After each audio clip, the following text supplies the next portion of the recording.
Before you can go online with the controller via an Ethernet IP network, you need to assign an IP address to the controller.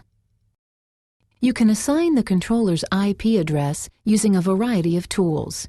We are going to use RSLogix 5000 software.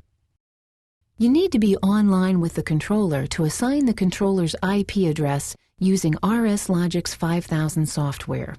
We will go online using a serial connection. Important: this procedure assumes that you are using an isolated network and that your controller is on the same subnet as your workstation.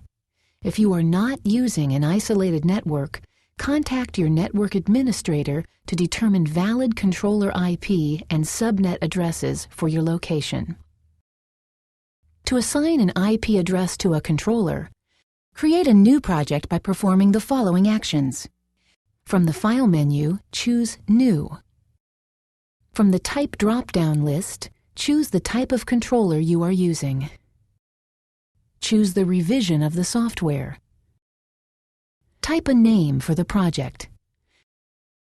Click OK. Download the project and go online by performing the following actions. From the Communications menu, choose Who Active. Select the controller. Click Download. In the Download Confirmation dialog box, click Download. The project is downloaded and online with the controller. In the Controller Organizer, right-click the controller's Ethernet port local and then choose Properties. If you are using a controller that does not have a built-in Ethernet port, you will need to add an Ethernet module to the I/O configuration. Click the Port Configuration tab. Clear the Enable Boot P checkbox. Reminder: if you are not using an isolated network, contact your network administrator to determine valid controller IP and subnet addresses for your location. In the IP address text box, type a valid IP address for the controller. Determine the subnet mask your workstation is on by performing the following actions. From the Desktop Start menu, choose Run. Type CMD and then click OK. Type ipconfig and then press Enter. Your subnet mask and workstation's IP address are shown.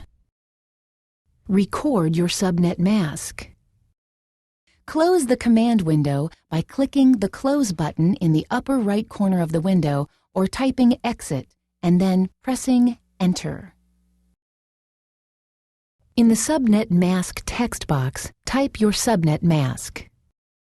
Record the controller IP address and subnet mask for future reference. Click the Set button. In the Confirmation dialog box that opens, click OK. In the Properties dialog box, click OK. Go offline by choosing Go Offline from the Communications menu. The new IP address has been assigned to the controller.